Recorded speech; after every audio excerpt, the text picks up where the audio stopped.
The offense was the story in scrimmage number 1. The defense stole the show on a Monday morning scrimmage number 2. We'll react, we'll discuss. It's your Tuesday Locked On Vols.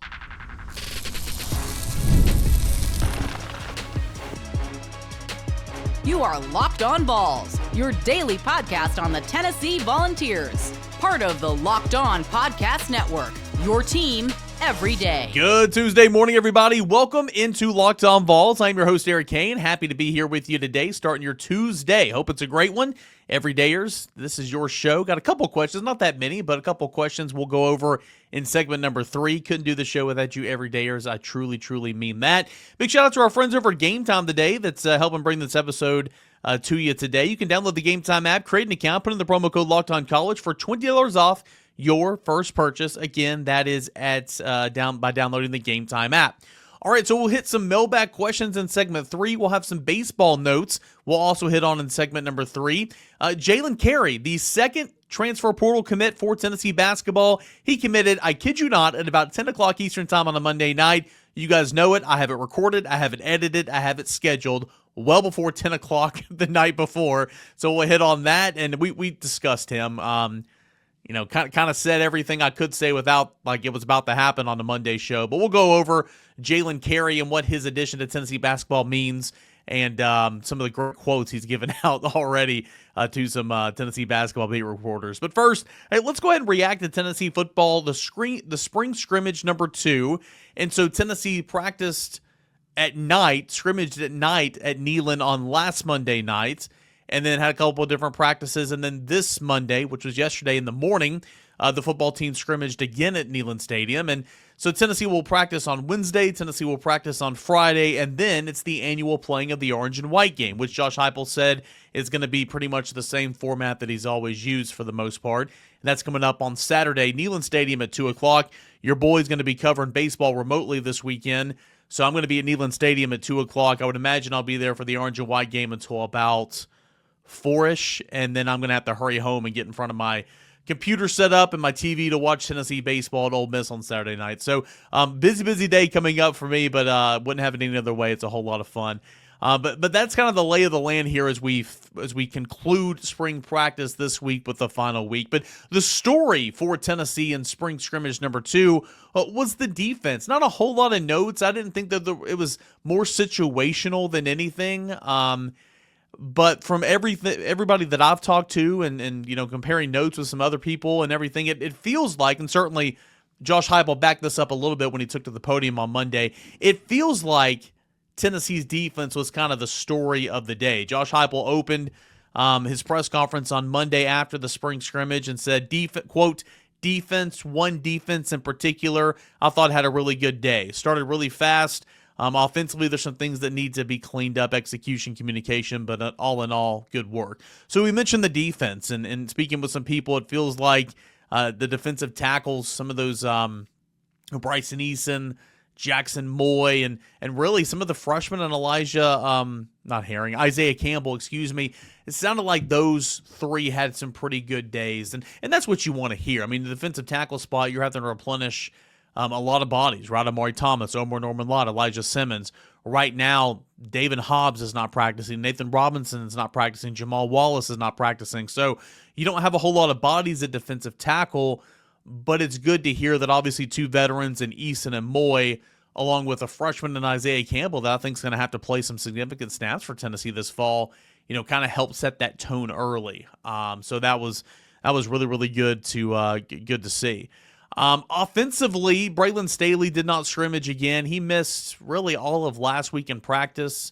But he's had a pretty good spring. So, wide receiver, it was more or less, Mike Matthews, Chris Brazzell, Rodarius Jackson, Travis Smith, all those guys. And it feels like they're continuing to come along a little bit, but no Braylon Staley. So I wouldn't necessarily say the passing game was electric or elite or anything, but did hear some positive reviews about the run game, and not just one person per se, but really the group. Deshaun Bishop, you've got Peyton Lewis, Star Thomas, DeJuan Morris, Justin Baker.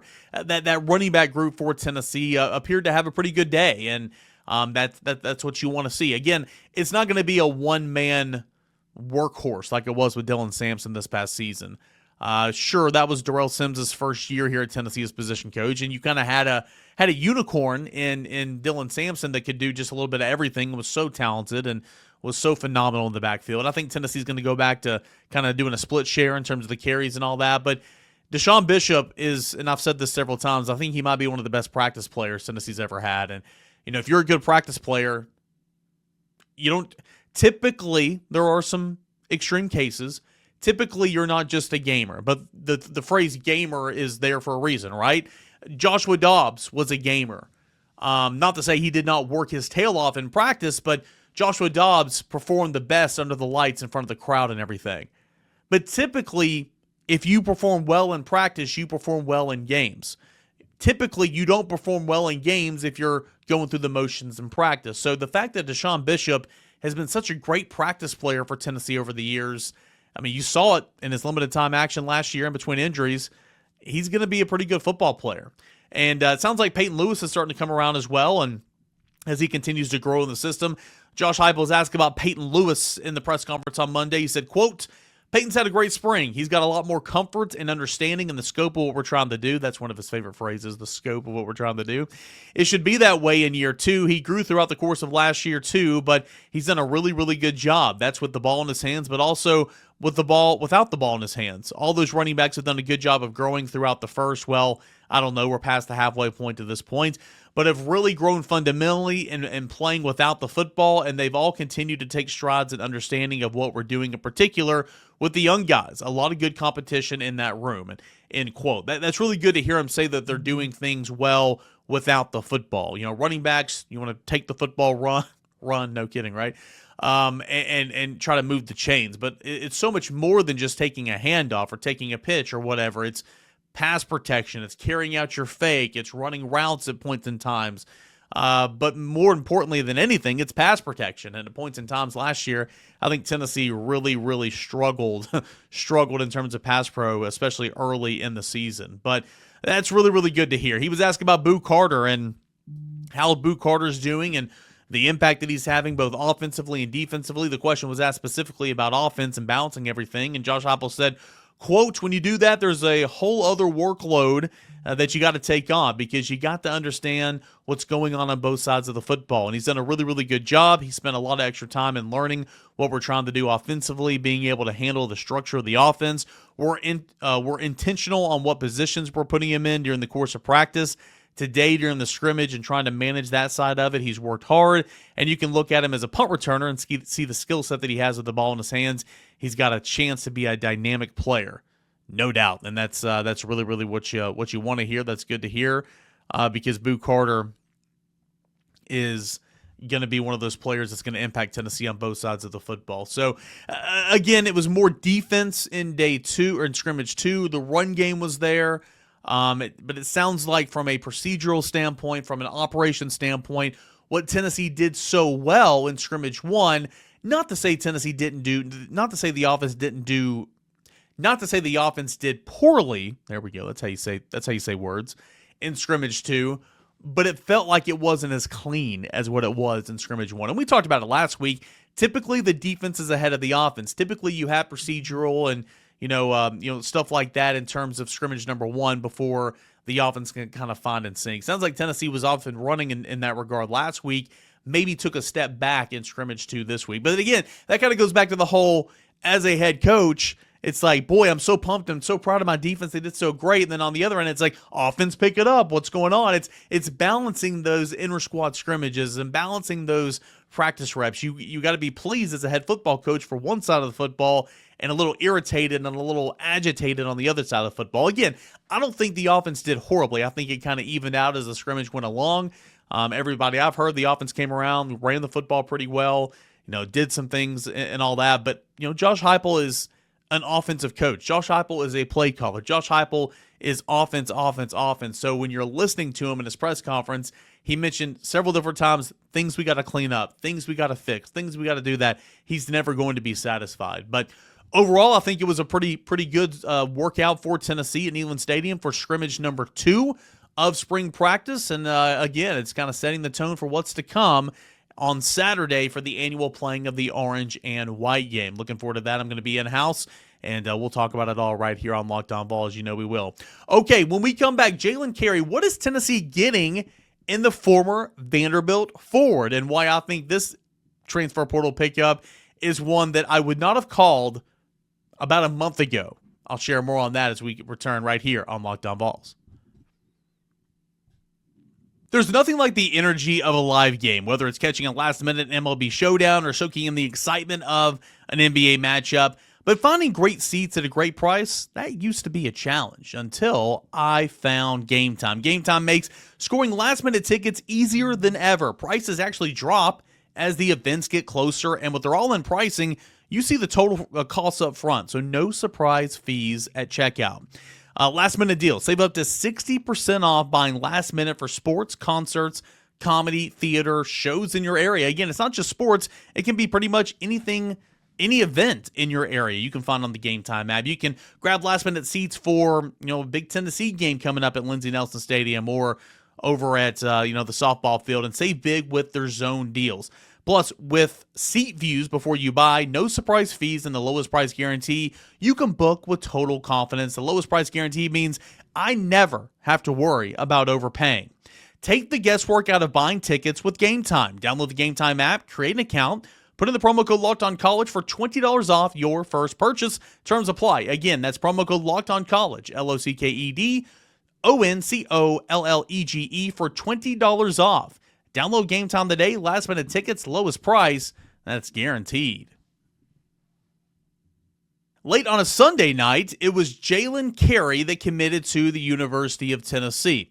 It was the second addition from the transfer portal, the second of the weekend, as it was Jacoby Gillespie that committed to Tennessee on a Friday afternoon. And then late on a Sunday night, it was Jaylen Carey. And that one had been, pretty much done for the duration of the weekend, just trying to settle things and making sure everything was ready to go. But Carey's a guy that really, really wants to be at Tennessee. He's pumped. He's ready to roll. Coming from Vanderbilt, all right, and where he is a forward, 6'8", 245 pounds.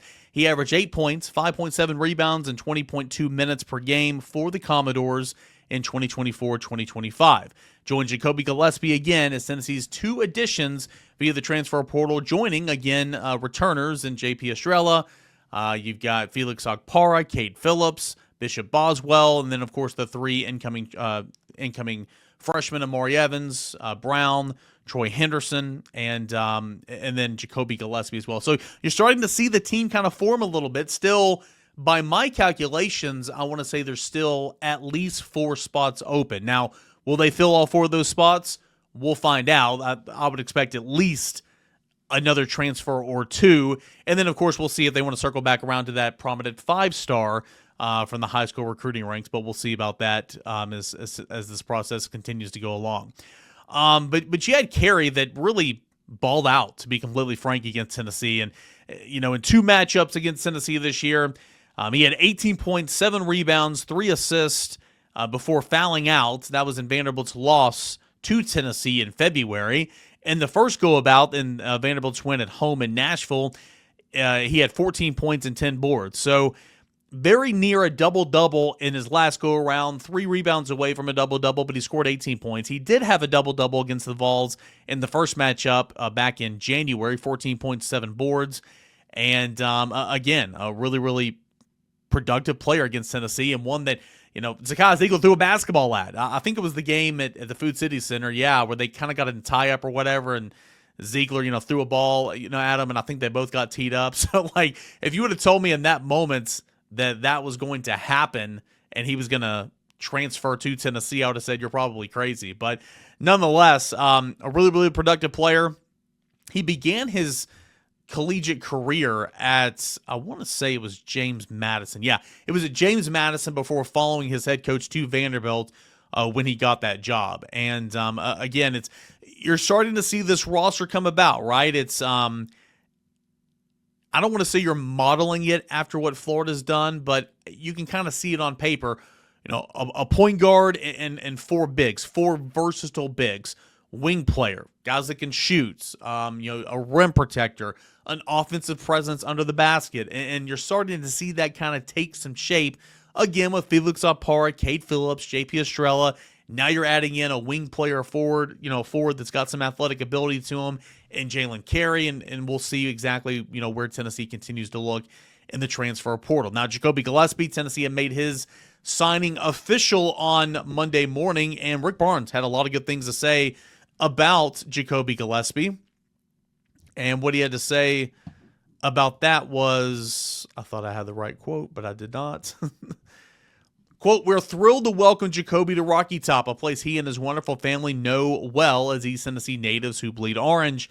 Jacoby is a high-character young man who fits our program and truly wants to be a volunteer." He goes on to say, quote, a dynamic point who can really shoot the ball from deep and get his teammates involved. Jacoby is fearless competitor with a high basketball IQ. We expect him to help lead our team from day one, and we feel quite fortunate to have him be a part of our program. Again, that was Rick Barnes in the university release when they announced the signing of Jacoby Gillespie on a Monday morning. So it's really, really good to know. Again, we talked about on Monday's show how one prominent basketball expert had Jacoby Gillespie as the number one ranked prospect in the transfer portal. Doesn't mean they're all going to have him that way, but this one specific, Evan Moakawa, I believe is his name. I had the pronunciation written down yesterday. Evan Mayakawa, there we go, was the one. His stuff is all over the place. You've seen it during basketball season. He's the one that had Tennessee's Jacoby Gillespie ranked as the number one prospect in the transfer portal. So a good start. I mean, it's a really, really good start for Tennessee in the portal. Again, not done. Let's go back to Carey for a moment. He caught up with Austin Price at VolQuest.com at the time of his commitment. He had a lot of good quotes. He said, quote, "Rick Barnes and what he's done and like what he's proven to be about, it's just the right fit for me. I just want to have that winning culture. I want to be a winner. I want to get to the Final Four with Coach Barnes. I want to scratch the surface that he's gotten to, and I want to be a part of a team that does it. And I feel like we're a team that we're putting together right now. The sky is the limit." He said, quote, "I just like the way they play when they had a Zoom at Barnes. He was telling me about Chaz Lanier and Zakai Ziegler and how they practice and how hard that they go. And you can just tell by the way that they play on how hard they practice that Coach Barnes and his staff, they just wanted me to be a part of that." And he said, "I wanted to be pushed every day. I wanted to see myself become better on and off the court." He also went on to say later on in his interview with Austin Price, "Oh yeah, some of us have some animals inside of us, and I like to refer to myself as a Rottweiler. I got a certain type of dog in me, and I feel like I could bring that to the team, and we're going to see how it goes." I thought that was one of the better quotes, certainly of the interview with Austin Price. You can check that all out, the written work over at VolQuest.com. And friend of the show, Ryan Shumpert, he comes on the show frequently throughout the months and everything. He spoke with Jaylen Carey as well, and he had a really, really good quote, essentially asking, are you going to catch any heat from transferring from Vanderbilt to Tennessee? And he said, quote, again, this is Ryan Shumpert over at RTI, quote, "I'm a Vol now, man. I don't care about no black and gold. I bleed orange now, man. I don't care what they got to say about me." That's awesome. He is already going to be a fan favorite here for the University of Tennessee. So not one, but two basketball transfer portal additions over the weekend for Tennessee basketball. Jacoby Gillespie on Friday afternoon, and late on a Sunday night, Jaylen Carey, a point guard and a forward. Carey, again, stepping in at 6'8", 245 pounds, and we'll see exactly where Tennessee is going to continue to look in the transfer portal. Rodney Rice is a name that's out there right now. He was teammates at Maryland with Jacoby Gillespie. The Lincoln Memorial forward as well as one, but we discussed a lot of those on a lot of those options on Monday's show, if you can go back and listen to that. So we'll continue to track and discuss what's to come for Tennessee basketball in the transfer portal right here on Locked On Vols. Some of your mailbag questions coming up in segment number 3. Liam Doyle reels in yet another honor from the Southeastern Conference. Duh, after what he did on Friday. If you're living under a rock, we'll tell you what Liam Doyle did to be a part of history once again for Tennessee baseball. That is coming up next right here on Locked On Vols. Stay tuned.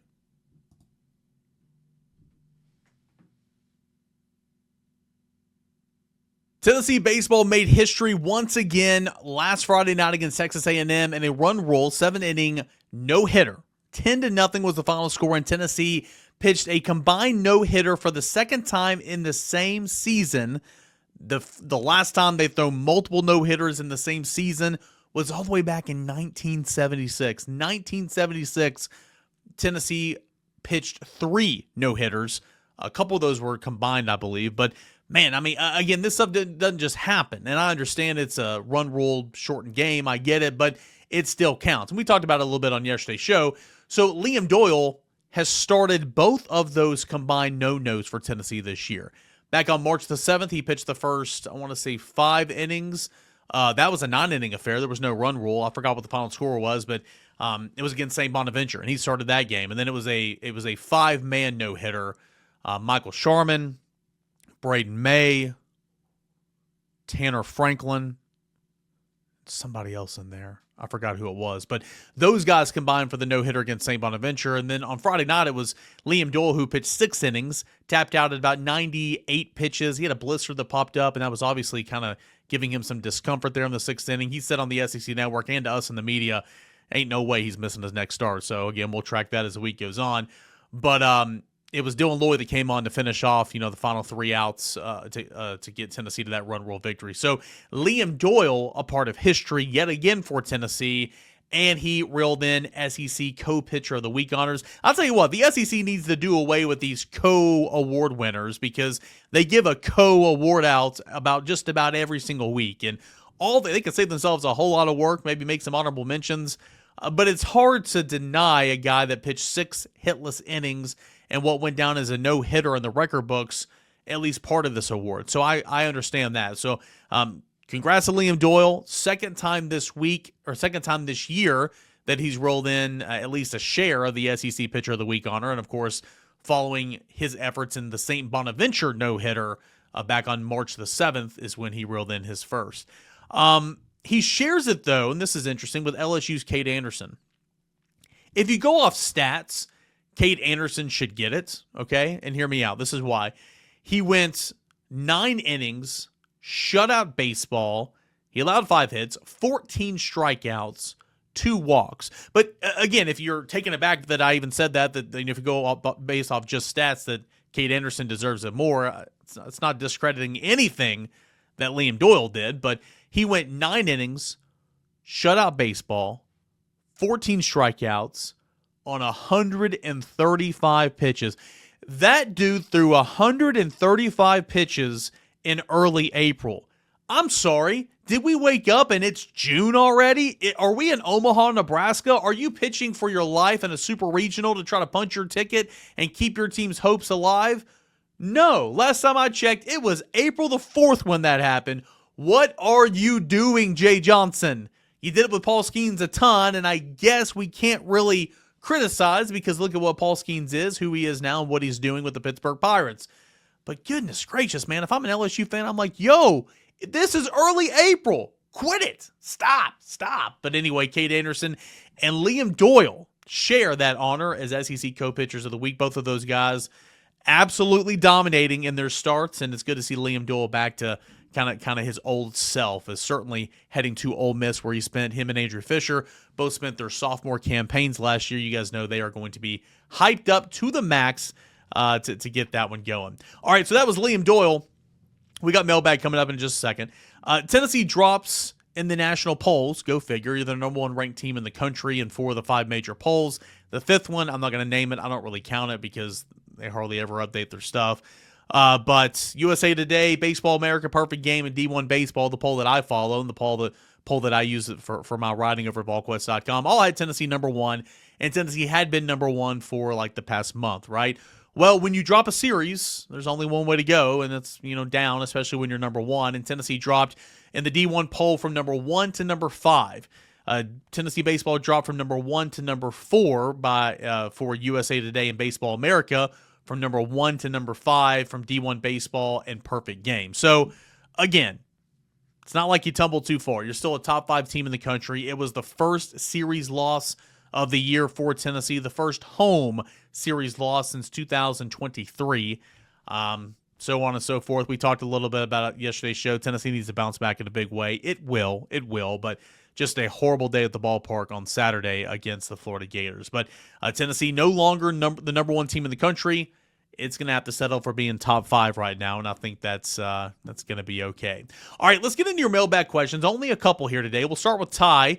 He tweeted me on the old X. He said, do you think Barnes will go after Armani Ziegler? He had a pretty good season this year, and you know how he's close with Zieg and Barnes are, how close they are, and I'm sure they're share the competitive nature. Armani averaged 11 points, 7 rebounds, and we've seen mid-major talent crossover, as with Lanier and many more. Okay, yeah, good points. I have not heard. So Armani Ziegler is Zakai Ziegler's brother. If you remember last year in the NCAA tournaments, it was Tennessee St. Peter's, and Ziegler played for St. Peter's, I believe. I don't know if this is where he was this year. I didn't know that he was in the portal, to be honest with you. But to answer your question, I've not heard that name anywhere. And if memory serves me correctly, Armani Ziegler's a front court player. Tennessee don't need no help in the front court. They just added another forward, and they need help in the backcourt. So haven't heard the name, haven't heard that as a remote possibility, and I don't think that would be in the works anyway, just because he's the brother of Zakai. But I appreciate you reaching out and asking the question. Let's go to Robo22, my guy.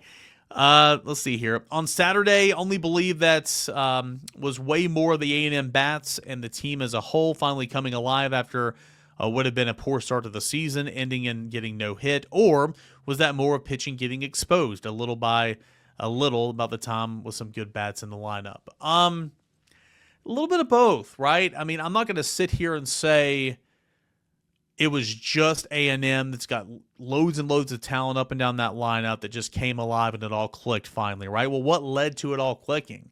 And are they going to sustain that? We'll see. I think they play South Carolina this weekend. We'll see if A&M can sustain it. So I'm not going to say it's all just that, but also I'm not going to sit here and just as I, went through last week on all the podcasts and all my written work heading into the series, you just look on paper and you see, A&M they ended the series 1-8 in conference play or whatever. That's abysmal. Yeah, that is abysmal, but that team literally came up 2 runs shy of winning a national championship in Game 3 of the College World Series Finals. Like, sure, there were some guys that are no longer there, but the starting pitching for the most part's back. Gavin Grahovac's out. I recognize that. That is a huge loss. There were some other guys, but that is still a team that is loaded with talent. And so you can't hide talent too long. It's gonna find a way to break through. So I do think it was a little bit of both. I mean, I wrote about it in the 3-2-1 yesterday. I mean, Tony Vitello talked about over the weekend, if they had any complaint, it was about pitchers missing right down the middle. When you throw it right down the middle, good hitters are going to take it for a ride most of the time, and that's what happened a ton. Was Tennessee locating its pitches every time? No. Was Tennessee tipping its pitches? I'm not conspiracy theory guy. I haven't heard that anywhere. But for a staff that allowed 17 home runs in 30 games to allow 11 home runs in one day, 2 games, but one day, something wasn't happening, right? Something wasn't happening that was supposed to. So I don't know. I think it's a little bit of both, man. I think Tennessee had a horrendous day on the mound, okay? And I think A&M just clicked when it needed to. I mean, there's some dudes in that lineup. We had dudes that you remember from last year, and of course Laviolette, and that leadoff guy is really, really good, and a couple of the other guys up and down that lineup got are super talented. So I think it's a little bit of both, man. Just a bad day for Tennessee and a really, really good day for Texas A&M. I don't think it's just one or the other. Last question is going to go to Braden. What are some events or opportunities that could give fans more access to the football team as well as help support our NIL fund? I mean, I'm not a spokesman for the Vol Club or anything, but I know they do events all the time, right? They do events that's, in conjunction with, I know a lot of Tennessee fans do some things over at Dick's Sporting Goods, where they do signs, autographs, all that type of stuff. There's stuff set up throughout the community where they're doing autograph signing and all that type of stuff. There's Vol Club tailgates. There's Vol Club events. A lot of these Vol Club tailgates are in football season. You see some of the basketball guys come by. Being a part and supporting a collective kind of gives you access to be a part of some of those things. So that's kind of the one of those things I would first kind of steer you towards is, Spire and the Volunteer Club. Another question here. Who would you rather be coached by, Brian Kelly or Bud Kilmer? That's a good one. Neither one, man. Oh my goodness. Talk about two dudes that two dudes that you wouldn't want to be a part of the staff or be a part of the team in that locker room.